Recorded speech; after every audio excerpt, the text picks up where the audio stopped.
Welcome to the ProLife Team Podcast. I'm here with Amy Davis, and we're going to talk about the Peers Project, where she is inviting and empowering high school students to impact their peers and middle school students through this unique way of bringing an abstinence education into the public and private school systems.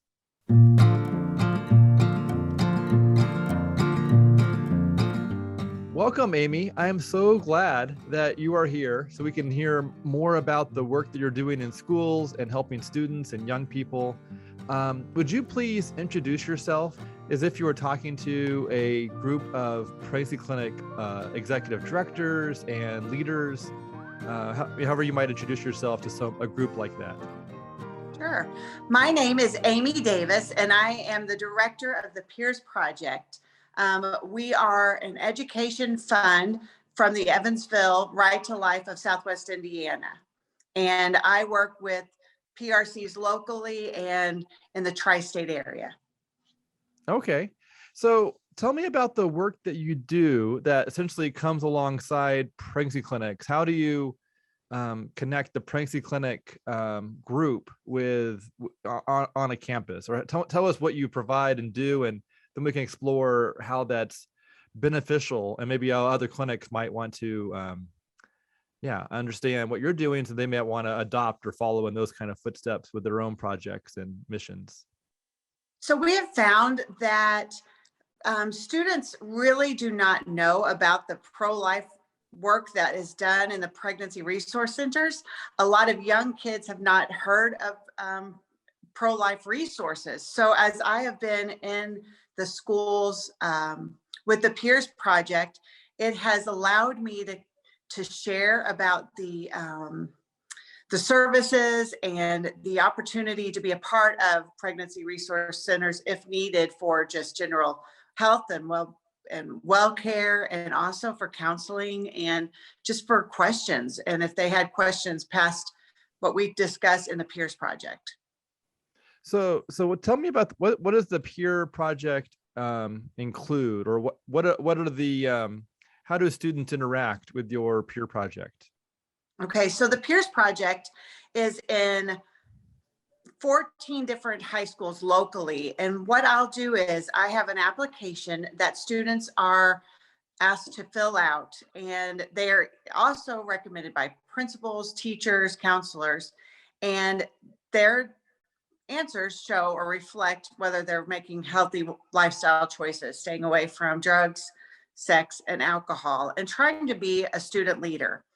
And what I do in the schools is mentor them, help them with teaching this curriculum that then they go and share at the middle schools on healthy relationships, protecting your heart with the social media that we are infiltrated with, and then helping set goals and to be a success as we move forward in their life as they continue on.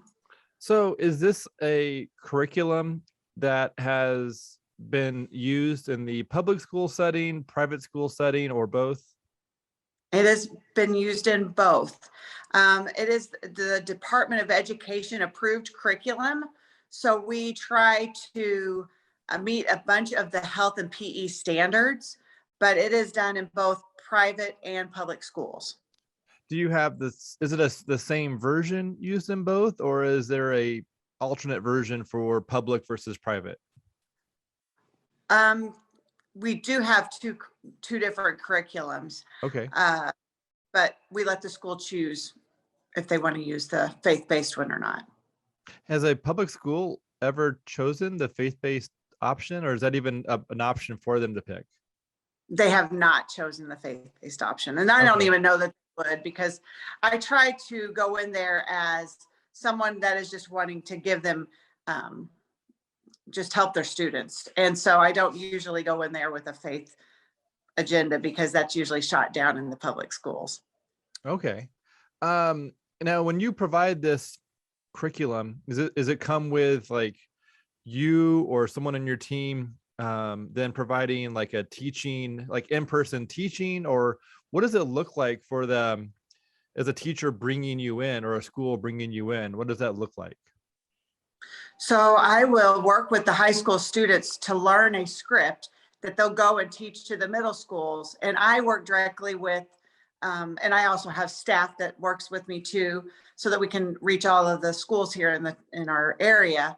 And we work with the administration and the teachers in the middle schools. And we will spend a day or two inside their classroom just teaching this curriculum to each of the students in their school, 6th through 8th grade.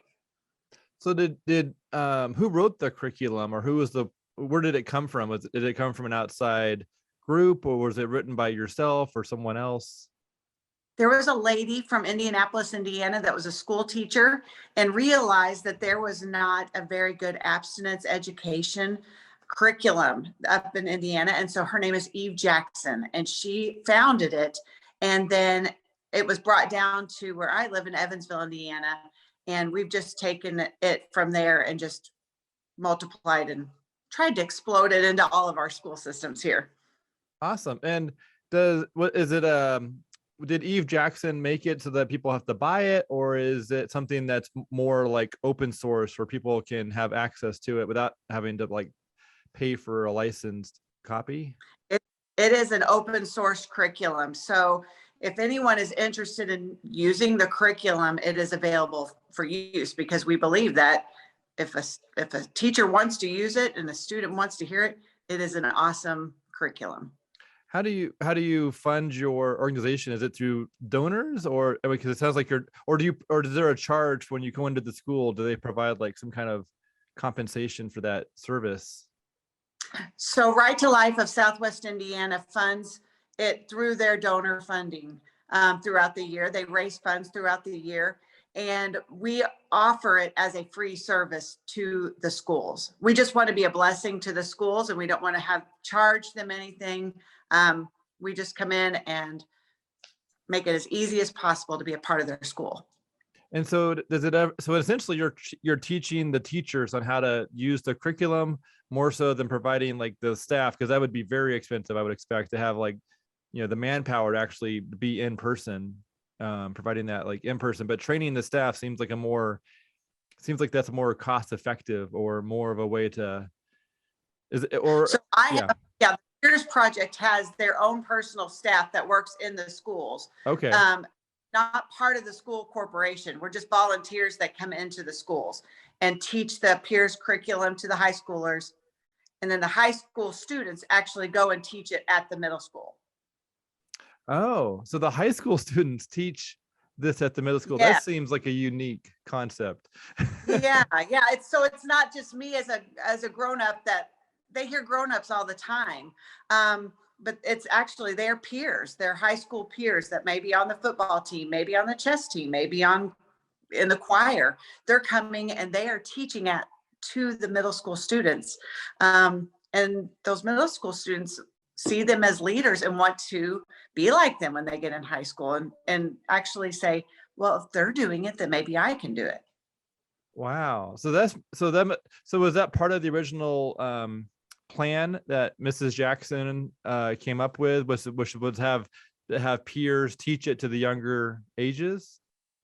It was, and it was a really great design, because she wanted to just instill, like, I know what I know as a high schooler, because these high school students, they are abstaining from drugs, sex, and alcohol, the ones that are in the peers group, but they might not have known friends that were doing that. And so with this group that gets together, they get to see that I didn't know that girl in my English class was also trying to make these healthy choices. And now there's a bond, there's a friendship that can be formed because of like-mindedness. And they don't have to feel like they're, a lone ranger out there just trying to make good choices and healthy decisions. They now see that I've got a group of peers that are doing that with me. And so it helps build accountability with one another in the high school. And they want to be good leaders because they know that they're going to be going to the middle schools to teach this curriculum. Oh, that's so, well, it's got so much benefit, because I can see the high school are, taking it on at a greater level because of the responsibility and, and the, what everything that comes with talking in front of a group. and presenting that. So they're essentially learning it at that level as a teacher would learn something, which is, oh, that's beautiful. Definitely. So when it comes to the high school or going to the middle school, is that over the course of a week? How many classes, or how much time do they spend in that health class or physical education, classroom, teaching it to the younger middle school age kids? So they go and speak to one class, and it's a 50-minute presentation that we make.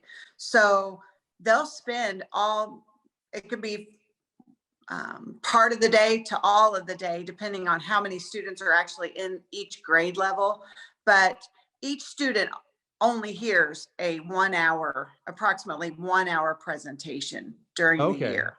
But then that the high school students, may end up doing that same presentation for, sounds like, many classes based on how big that school might be. Yes, you're right. That's true. Okay.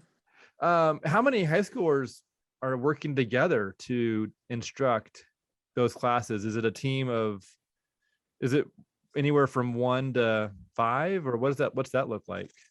This is the awesome part. So in Evansville, we have 14 high schools that have the Peers Project. And in total, we have between 300 and 400 peer leaders in the high schools at any given year. And in those 14 high schools, there's over 25 middle schools that we present to. So thousands of middle school students get to hear this presentation. So there's how many students again that actually are prepared or have done, maybe there's approximately 300. Wow. All the schools. At each school, it ranges, because some schools are small, with 100 students in a grade. Okay. And so we'll only have 20 or 30 at a school, but some schools have 30 to 50 leaders in a school, just depending on the size of the high school. We can get more on our team because there's more students that can be a part of it. Wow, what a good experience for a high schooler to have the opportunity to learn something to the degree where they feel confident to stand in front of 40 or 100 or some number of students in a class, and teach it, and then to ask, answer questions and help those younger, 2 or 3 year younger students understand it at a similar level. That's really awesome. So yeah. So this is in Texas. Well, where's the geographic bounds of where this program exists currently? Are there any spinoffs of other groups using that same like open source sort of like foundation? So it started in Indianapolis, Indiana. It is now in Evansville, Indiana, but it is in the surrounding 5 counties. So we're down in Kentucky as well as in 4 counties in Indiana. And it can grow as big as we want it to. It could be all over the United States. We just have to find, this is where the pregnancy resource centers really could be a part of the Peers Project, because I see it as, if there is a staff member or a volunteer that could be willing to work with the schools and building that relationship and then doing the Peers Project in the high schools, it's just a great relationship between the school and the pregnancy resource centers. Really hard to understand it until you really just start talking it through, and then you're like, oh, that's really what it is. It really is it's just really interesting. And I don't know how to explain that, but I really do. Right now, Right to Life has it in our location, but I really see the Trotter House as we expand the Trotter House throughout our country. I know it's in Texas mostly. We're getting ready to have a Trotter House in Evansville, Indiana. I see this as something that the Trotter House can offer to build that relationship and that bridge between the schools and the students and the pregnancy resource centers. So that's why I think it would be great for all pregnancy resource centers to offer this as just part of it's not necessarily like, pregnancy care. It is just, let's avoid being pregnant. Let's avoid having situations where we're making difficult decisions and we're maybe not ready. Let's build strong leaders. Let's build people that have values that they can stand on and be encouraged by adult leaders. Okay, so now I've got some questions. One is, when it comes, so essentially it sounds like if someone in another state or a different county would like to explore this in their county, would they reach out to someone on your team, or would they reach out? Who should they reach out to maybe do like a meeting or a Zoom call to explore? Or is there video footage that's essentially they could just email you and you could send them a link? How would they get sort of their feet wet with like what it looks like in order to do like a review of the curriculum, so they could see if it's something they would like to adopt and possibly put to use in their county? Well, I am the director, and so I take all of the questions that come in, and I would love to talk to them and explain. It's a very easy process of just figuring out how to get into the schools, the best avenues to get into the schools, and finding the correct advocates for each of the schools that someone maybe that has that heartbeat and that passion for pro-life. But I would be the one that they could talk to and then get the curriculum to them and training and everything that they would need. Okay. So it sounds sort of like, let me see if I can recap this concept. It sounds like you're training people to then train the high schoolers and teach it to the high schoolers, and then the high schoolers are then being trained to teach it to the middle schoolers. So it's almost like a training the trainers sort of cycle. Is that right? Is that what right. So essentially training people well enough for them to then train somebody else, which is a beautiful way to spread messages by giving people tools and resources and confidence and education to then be able to then help someone else come to that same place. Is that sort of your model? I agree. Okay. I think that it's that's really exciting. Like it's like you're building a framework more so than just building a curriculum. You're building a way for it to be taught. Sort of. Yes. Okay. Yes. Yeah. Let's talk a little bit about awareness. How does a pregnancy clinic's brand, let's just call it Hope, Hope Clinic. How would a pregnancy clinic brand like Hope end up being connected with the Peers Project, and how might their brand become better known by people who don't need help with an unplanned pregnancy today, but might need help in the future, or might know someone who needs help in the future? So if Hope was to be associated with the Peers Project, we would come alongside, help them figure out how we can get the school to have the Peers Project be a part of their school, and start building that network and that relationship so that they would see the Hope Pregnancy Center as a resource and not someone that is just out on the fringes, but actually as a resource to the students. So we're building a bridge of relationships. Everywhere we go, we want it to be working together. We don't want to be seen as pro-life as the enemy, or pregnancy resources as the enemy, or taking away any type of healthcare. We want to be just adding. We are just wanting to enhance and supplement what they're doing in the schools. And so essentially the Peers Project would become a ministry of a pregnancy clinic, sort of like how they have other ministries, but this would be another, like the Peers Project by the name of the clinic. I love that. Yes, exactly. Okay. That's how. Yes.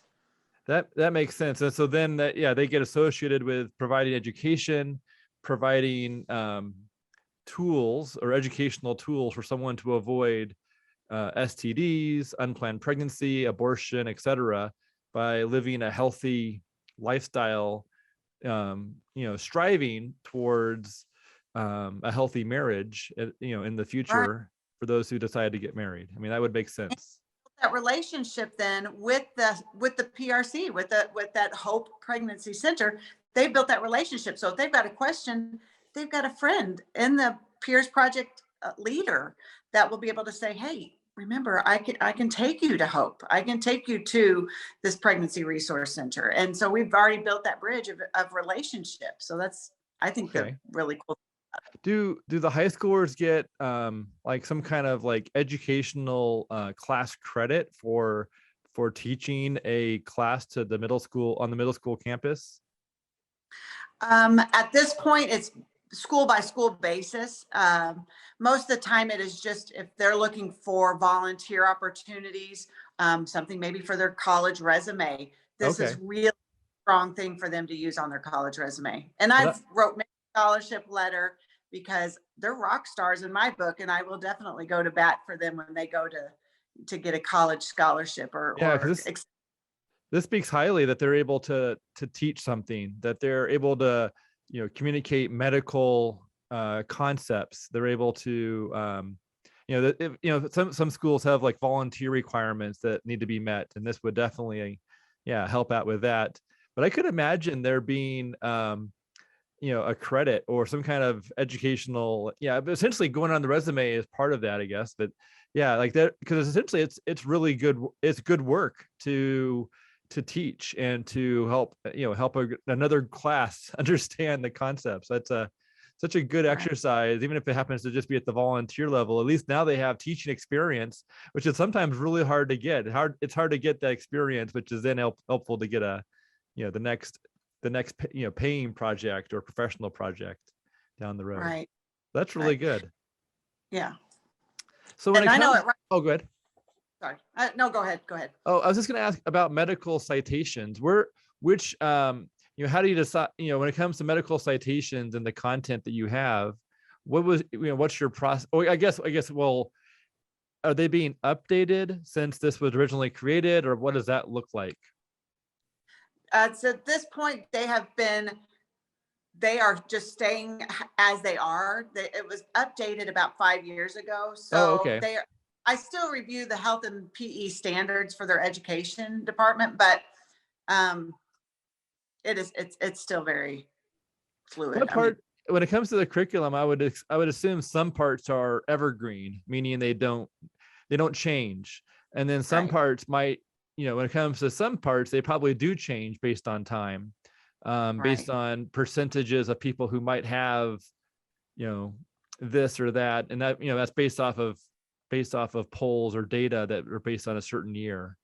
But when it comes to like abstinence being, what abstinence is, like that's more evergreen, meaning that doesn't change year to year. But when it comes to the number of people that have chlamydia, or or how to treat chlamydia or something like that, that would probably have, that might change every 5 to 10 years, I would expect.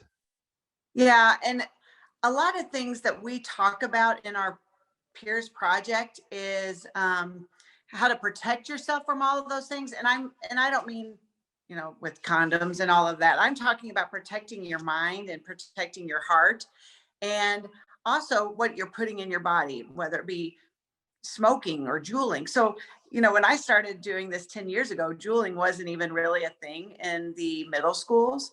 Whereas at this point, there's a lot of juuling going on in the bathrooms, at the schools. Or I didn't even have to deal with Instagram and a lot of social media back 10 years ago. So we really focus on, well, how do you protect yourself that way? And the sexting that middle school students and high school students are very involved in, that as the years have gone, different things become a focus where, whatever the culture is dealing with, we will try to implement that into the script, because we see that one risky behavior leads to another risky behavior. And so if we see them already trying juuling or drinking in high school, that one risky behavior leads to another. And a lot of the times that leads.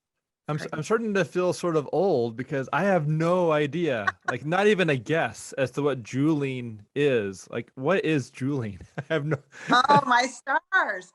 Well, it is a vapor type of. Like a e-vape? It's yes. Okay. It is. I know what e-vapes are, but I didn't know. Yeah. Why is it called juuling? What's the connection there? You're asking me a question that I'm not really positive of what that answer is. So I Okay, probably, that's fine. I Okay. don't know. The kids just call it Julie, and I don't know. Oh, Maybe the it's kids call it Juuling. Okay. So that's like this, maybe that's what, because, or that's how they refer to it? and I don't know what the name of the actual vial that holds the product. So that might be called a jewel. And so then Okay. you're, So so I that, probably, yeah, it sounds like, okay, so it's some sort of slang for vaping. Okay. Yeah, that's obviously less than, I don't know when vaping came out, but it's oh, yeah, new, that, obviously. right. That was not very long ago. So everything just continues to evolve and change. And that's the cool thing about the Pierce Project. Whenever I work with the high school leaders, they're able to then say, you know what, we really need to talk about or focus on this year. I see students really struggling with this year, whether Okay. it be education from, sex, or it could be just something of, I see a lot of girls sending inappropriate texts to people and those kind of things. So we get to change the curriculum in that way.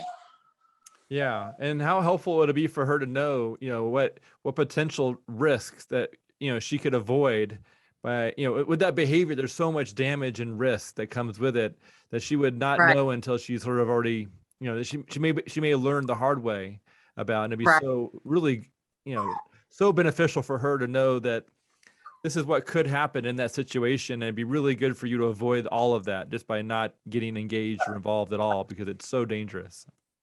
Right. That is true. Um, well, this is really good. So, where have you seen God's fingerprints in this work of helping students, helping young people, making healthier lifestyle choices and choosing abstinence and trying to, essentially improve their health one step at a time? Where have you seen God's fingerprints in this effort? Okay, so I have grown up in a home that was very pro-life, and I grew up in a church that was very pro-life. And so I didn't realize that that was not just something that was just common knowledge for people. So then whenever I got into the high schools, I realized they had never heard of the term pro-life. They never knew there was an option other than abortion. Hmm. Even in the faith community, these students do not know that.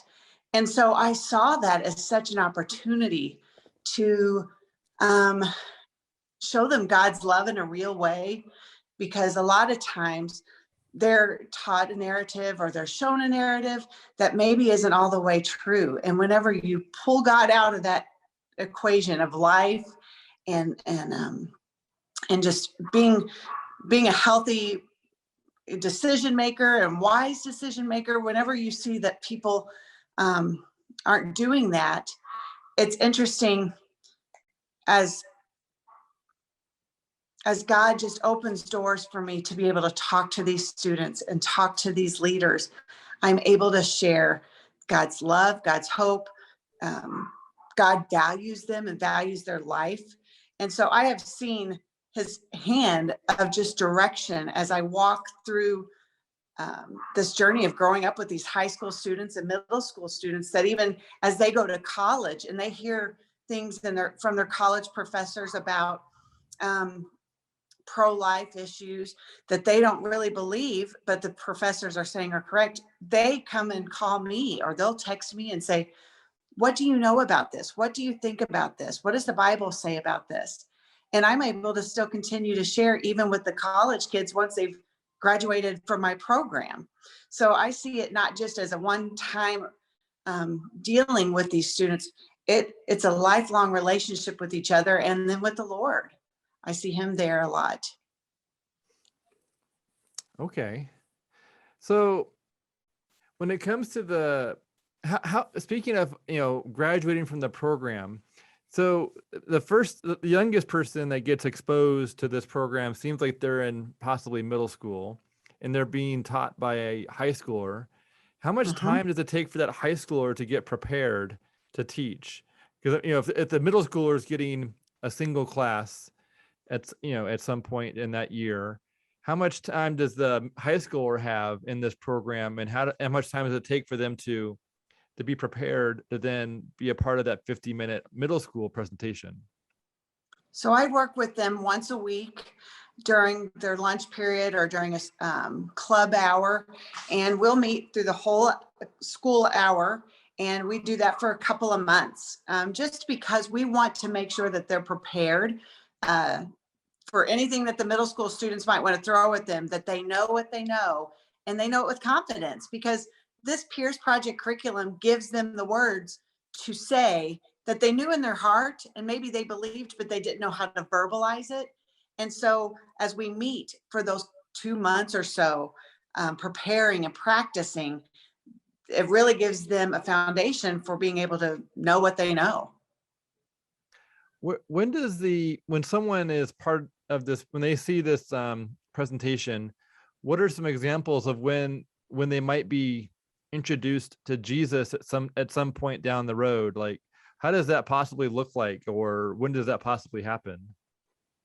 So as I'm working with the high school students, we're just doing a mentoring program as well. I talk to them, I build a relationship with them. I just try to pour into them and love them, and love them like Jesus. And then a lot of times I will let that conversation come up. I'll ask them, hey, what do you do? What did you do this weekend? As I'm building those relationships, as I'm with them those 2 months prior to our presentation, I just, hey, what's going on in your life? What's happening? And faith communication sometimes does get to start there. And then also, as the high schoolers are talking to the middle school students, the middle school students will be able to say, hey, you came to my class, and they can start building that relationship, and they'll see them their 6th grade year, their 7th grade year, their 8th grade year, possibly, and say, you know what, I want to know more about who this person is and why they believe what they believe. And it's just an interpersonal relationship type thing. It's not necessarily a scripture being taught from the podium by these students. It is just inside these small group relationships that we have. Okay. So, and part of that high school group, do they start as young as a freshman presenting to the middle school, or what is that, or essentially, do you have everywhere from freshmen to seniors presenting Yeah. the message to the middle school class? Right. So what we do is I usually do sophomores through seniors, just because I'm trying to give the freshmen a little bit of room to get their feet planted and know who they are, because freshman year is so different than 8th grade. Okay. But whether a principal or a teacher might say, hey, this kid's got it together, and I think they'd be a great freshman to be a part of your team, of course, I will definitely let them, because I think it's a great thing to encourage people to be leaders in their school. So how does a school decide, or like, what's the process for a school to decide to bring, to allow you to engage with the students, or for this to be on campus? Does a teacher need to sponsor it, or is this like a decision that the school board or the principal, or, I guess, what are the different ways that this has been approved or brought into a school? Just depending on the school, if the school board gets involved, but principal has to be made aware and approve it.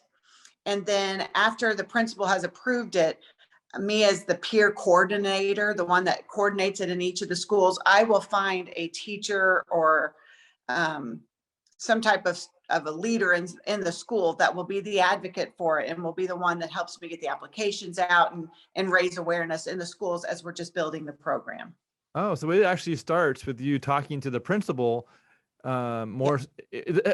I mean, I was thinking maybe a teacher had to like be the first step, but maybe it's the teachers. You actually can just then find someone who will assist and help. Yeah, be that the local person promoting it and helping bring it in. Okay. I don't want to work behind the back of the principal, because I want to be as straightforward and be a part of what they envision for their school. And so once I build that relationship with the principal, I'm always welcomed with open arms, because they see me as part of their school year. And so that's really a cool thing, that we get to be a part of their school year. What time of year do you reach out to the principal? Is it any time of year, or is there certain months that seem to be ideal to start that conversation? So whenever I have met and got the approval of the principal, I usually just need it one time. And so once he knows that the Peers Project has been in their school, then I will just work with the advocate that's in the school. And we will start gathering applications for peer leaders in August or September, as soon as the school year starts. So it becomes a yearly thing that kind of just works like clockwork. Once you've done the hard thing of the first year, it just really becomes a well-oiled machine after that. So the first time you talk to the principal, it may just start the following school year, it sounds like, possibly. Yeah, it can. Or if the principal's gung-ho about it and sees the value, other schools have seen it and they've heard about it. That's how it's really happened a lot of is principals are talking like, well, why don't I have that in my school? And so they call me, which is pretty cool. That's another God thing. He's allowed me to be in the schools and they're calling me to be in their schools. And so they see the value of the Peers Project. It's just being the blessing. That's all I try to do, is be a blessing. And so the Peers Project is just a blessing to these schools. And these schools want their students to thrive and survive and be the best that they can. And that's what we're offering to them. And we're a free service to the schools. We don't charge the schools to have us there. We just come to bless them. So if a clinic in another county or state wants to bring this into their schools, do they need to become affiliated with the Peers Project, or do they simply adopt the curriculum as like an open source piece and then they can start to use it? Can they use like the logo, or is there what do they have to, is that all free for them to use? They simply have to cover their own staffing or volunteer costs, is there any financial or licensing at all for any of these pieces? No, we were given this curriculum from Eve Jackson as just something that her vision was just to multiply it throughout the country. And so it is a free curriculum. Once I help train them, they can have the curriculum and the training or just the help and getting it started is all free. We just want it to be a part of the schools. And so however we can do that in whichever way, the only thing that would cost which I do recommend having some type of a staff person that works for the Peers Project so that it's a consistent thing. It's not something that just is in and out of the schools. But making copies for the script that we use, that's about the only real expense. One of the things that we do as an extra expense is we buy Peers Project t-shirts, and we give the students free t-shirts, and they love t-shirts. They love to promote us even though they don't, so that's really cool. We love to I'll buy pizza or different things like that. But really it's as much of an expense as you want it to be. There's nothing on our end that makes it an expense. Awesome. So it's only in Indiana. So Trotter House has a couple locations in Texas. They have one location in Indiana? Is that right? Or they're getting ready to open one, and with hopes of opening 5 in this area. Okay. So, but we're in Kentucky as well, in the northern tip of Kentucky. So we're hoping to have the Trotter House, and we actually had a pregnancy resource center in Kentucky help us to get into the Kentucky schools. So I've seen it modeled through the PRC, and it really, really works well. Okay, so it sort of started with Trotter House, though, right? It sounds like. No, well, no, it did not. Actually, I work for Right to Life of Southwest Indiana. Okay. So Right to Life Southwest Indiana started it here locally. But then where the PRC piece came, whenever I wanted to move to Kentucky and a Kentucky school contacted me, the Pregnancy Resource Center was kind of my advocate for getting me into the schools. Okay. And help. So tell me, how many pregnancy clinics do you currently, out of those 14 counties, how many different pregnancy clinics are currently connected with the Peers Project? Right now, there are only 2. We do not have a very big pregnancy resource presence in our area. That's why we're so excited that the Trotter House is coming up and just raising the bar of pregnancy resource centers here in our area. So we're pretty excited that it's going to be growing. Awesome. Yeah. And I'm not sure if open source curriculums are normal or common. That's outside of my understanding, but it seems beautiful as a beautiful idea to essentially, yeah, to make it, making the goal or the mission education more so than financial gain. Like that just seems so awesome. Well, Yeah. if we know that the ultimate goal is to end abortion and to and unexpected pregnancies, then we need to be the hands and feet of Jesus. And right now we've been able to offer this as a free service, and Eve Jackson graciously created it to do that. So Well, yeah. that's so awesome to have someone who, you know, poured into a project and work, and now it's being continued and used, and it's benefiting, and people are, still utilizing it and promoting it, and it could grow like this. It seems like the potential for this would be for, especially when it comes to it being open source, the potential Yeah. for it to grow and be used by many clinics is tremendous. How would you describe the experience with the curriculum when it comes to how it helps communicate with the students, Mm. or how it helps them, choose healthier lifestyle decisions? One story that really sticks out to me was when we were in a 7th grade class, and my students were talking about, protecting your heart from things that you hear on the radio, see on internet, protecting your mind, and just talking about the value of saving yourself for marriage. And what does that look like? And what does that mean?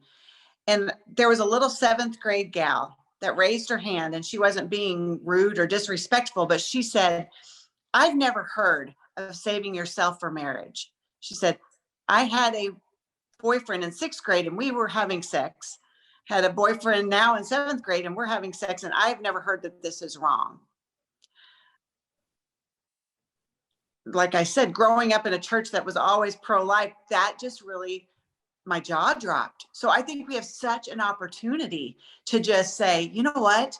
Your value and worth is not in a boyfriend or girlfriend in 5th or 6th, 7th, 8th grade, high school. Your value and worth is actually in the Lord. And so having the Peers Project be able to infiltrate into the schools and have them be just a voice of hope and reason. And I'm hoping that we gave that little gal something where she could say, you know what?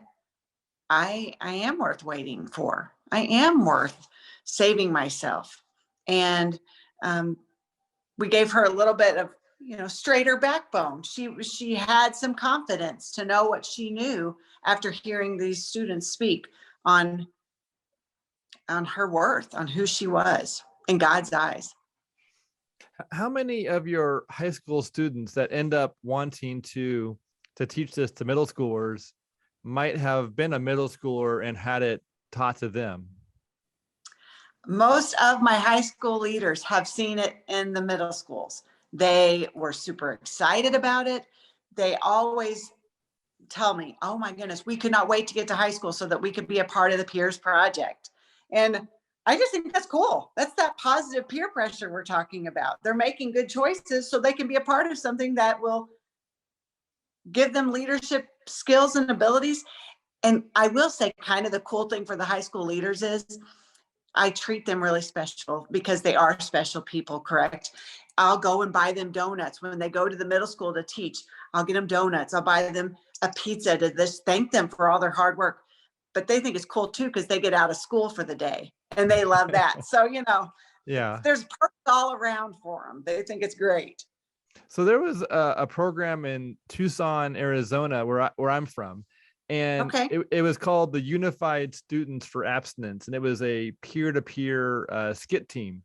And they came to my school when I was a senior in high school, and I remember I ended up joining that group and was a part of it for 2 years. And I just remember it being so much fun to see this group, performing skits that they wrote, essentially encouraging people to choose abstinence. And it had a lot of humor, and it was also done by peers, and it was really enjoyable. And so I ended up joining that group, and I can remember thinking, boy, I really want to be a part of that group because it's an attractive, fun opportunity to spread good messages.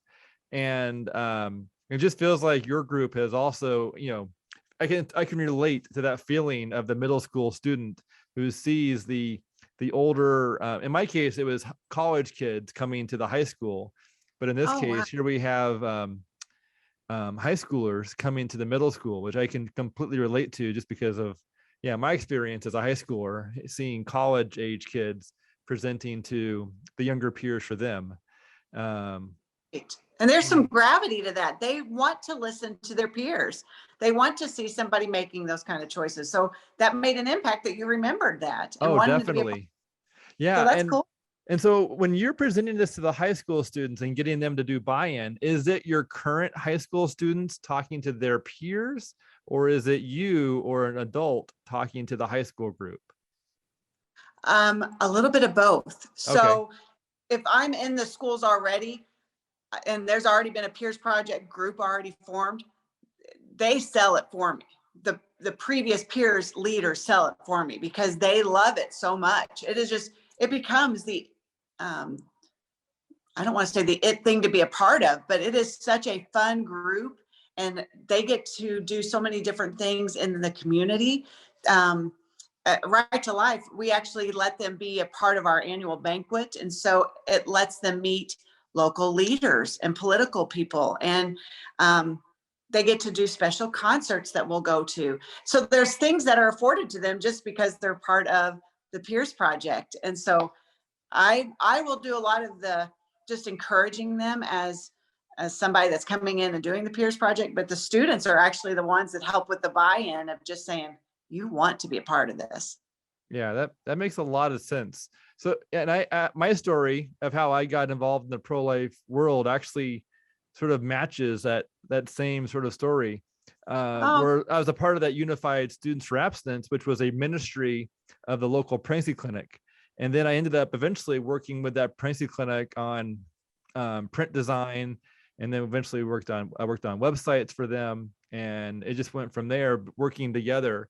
But I was brought into the pro-life world through that peer-to-peer group, and then that was my doorway into pro-life work. And here I've been on it for more than 20 years, so a long time. Right. But yeah, so that's awesome. That you're bringing people in, and not just awareness for those who hear it at the middle school level, but you're essentially giving people the opportunity to serve, which has got such long lasting benefits for those 300 high schoolers, or however many high schoolers are at a time per school. That's just amazing, to give them the opportunity to serve and understand how to, and also to have that connection with those pregnancy clinics is, that's going to make a big, essentially you're creating leaders for the future. That's what it sounds like to me. Right. And in that, if you have that relationship with the pregnancy resource centers, you've got volunteer resources that you could start having. One of the pregnancy resource centers that I work with in Kentucky, they have a group that come from their school and just serve as part of their class day. They have got that arranged in their school that they'll come and actually teach or, work in the pregnancy resource center, whether it be filing papers or stacking diapers or whatever they do. Yeah, it could be a mail merge. Sometimes they send off so much mail, it takes a team of 12 for like 2 hours to there's all sorts of jobs to be done. Yeah, always. Well, that's really good. And I just love, I love that you're promoting this message. I love the fact that there's some open source content connected to it. And you've got this beautiful system to engage the high school population in a way that they can then reteach and share it to their peers, as well as to the younger middle school groups. Wow, that's tremendous. And so, boy, here we are in 2021, and God willing, this can grow to other places that don't have this educational public school, private school abstinence curriculum, and needs it. Like, obviously every school needs to be promoting healthy lifestyles that end in health and not in tragedy, and in order to encourage more people to avoid hard situations, which makes a lot of sense. That's right. I definitely think that this is for such a time as this. Our world is kind of topsy-turvy and upside down in a lot of ways. And we can be the truth that comes in and says, you know what, it doesn't have to be so crazy. You can make a difference in your community, in your little circle of influence and your sphere of influence and and and the friends that you have. And so it is a really cool program to be a part So it of. sounds like with Charterhouse adopting this currently, it sounds like it's gonna be brought into the Texas counties, some Texas counties soon. Is that right? I hope so. That's our goal. I would love it to go all around the country. I would love for someone to just see the vision and go and with there's it. really no barrier for it to be brought all around the country. Essentially, I mean, the requirement is that you find people in those areas who will engage their local schools and Right. to be the liaison or the connection to the pregnancy clinic. And but how beautiful would that be for pregnancy? The vision seems like it's for pregnancy clinics to be connected to those schools as being a resource for health and for medical and for healthy decisions and for help when unplanned pregnancies are, when they do show up, for that to be the connection or the brand or the person that's called to get help from, instead of it being a dangerous group that promotes death and just, it's money first. I agree. Wouldn't it be nice if we were the first person they called or the first person that they wanted to seek help from? And that's an awareness is such a huge opportunity, but it's also a long-term game. Awareness doesn't happen easily or quickly, but it needs to happen consistently. We need to have consistent awareness building, and this seems like a really a good opportunity to engage people before they, when one of those high schoolers is now faced with their friend has an unplanned pregnancy. Now they've been trained and educated and empowered to be able to not just provide a referral, but to provide, information and guidance and probably a helping hand to bring them to that pregnancy clinic who will provide love and care in that hard time. Right. And there is that liaison, there's that helping aspect of it that just kind of is a great thing for students and for the PRCs. You're right. So this podcast will, my goal with this podcast is for it to help pregnancy clinic leaders across the country to identify new or good ideas that may not be commonplace. And I don't know what the percent is for pregnancy clinics who have an in-school educational piece. And I also don't know about, which of those pieces are open source versus have paid license costs. But this feels like for those who don't have a curriculum, this is obviously one to consider, because of, it's available, it's free, it sounds great. And then the model, boy, that model seems very unique. I can't think of any other program I've heard where the high schoolers are then engaged as the teachers of middle schoolers in order to get additional buy-in from that younger group. Like, that seems like a novel, beautiful idea. It is a really.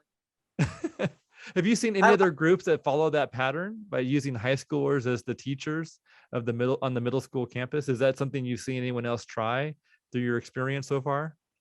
I have not seen them where they actually teach the class. I have not at all, because really I've seen, like, if you're tutoring or something after school, I've seen that, but this is, they're taking that whole hour and just sharing the curriculum that they know, and they are the teachers. So I've never seen that before. You're right. I've never seen it. So what does it look like when the high schooler is teaching? Are they using multimedia? Are they using props? Are they using stories?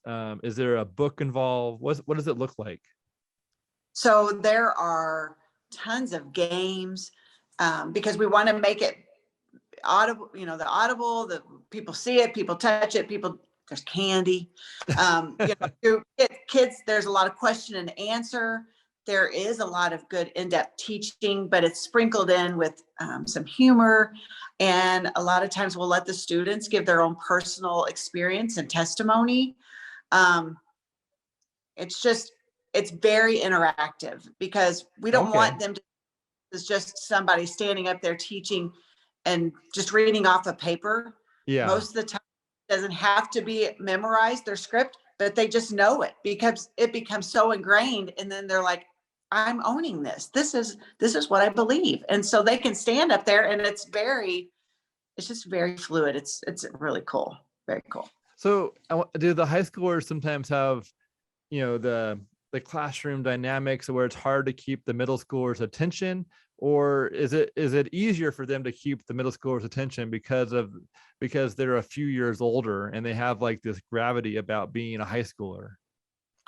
Well, that's kind of the good thing about whenever a peer coordinator like myself goes in and works with the high school leaders, we work really hard on knowing what we know and being able to think, how would we navigate if a student tries to act up or tries to throw them off guard? And so we don't allow that to happen. We are just so prepared for whatever could happen. It's a very well-oiled machine. And then that way, my high schoolers have confidence that they're not going to be, not knowing what to say or what to do. It's a very controlled environment because the script is very compact and very, very organized. It's just a very user-friendly script.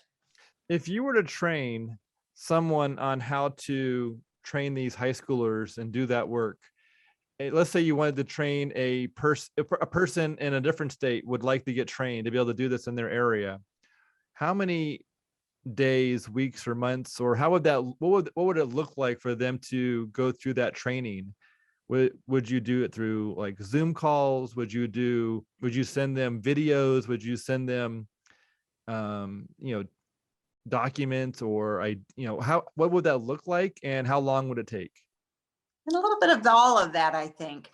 I would definitely, if it was somewhere close or in the general area, states-wise, a couple of states away, I would love the opportunity to go and work alongside them. But the training, it just really takes a couple of hours or days, even if because it is a little complex in that, how does it really work and what does it really look like? But once they get the scripts and then they work through it, I could do a Zoom call, I could do face-to-face, I could make a video. Whatever they need is what I will work with and do. Awesome. Well, you apparently have a lot of passion for promoting and helping. And so having that flexibility reflects a lot of passion. Oh, well, and I want people, because I want us to be the pro-life generation. We are, and these students want to be, they just don't even know that there's a pro-life generation to be a part of. So if we can get the Pierce Project into the schools, then it's a win-win for the pro-life movement. Yeah, it definitely is a win-win for the pro-life movement, because essentially it feels like you're working to empower youth who will be leaders within 10 years, leading in the decisions they make in 10 years will be impacted by this opportunity and this education. And so they will end up making different decisions than if they didn't experience the Peers Project and the abstinence message and this message of hope and this reflection of Jesus's passion. And so all of that just sort of seems to add up into like a grassroots sort of momentum building effort to give people, the tools and empowerment and direction to make life-minded decisions, and decisions that will be more beneficial for health and for avoiding death. And it just seems so good. Well, and choices matter, and there's repercussions for choices. So kids need to understand that. And so if we tell them in a loving way and in a way that's not like a parent, which they might see as a confrontational type thing, but just as in, it only makes sense to make these kind of better choices so that you can reach your goals.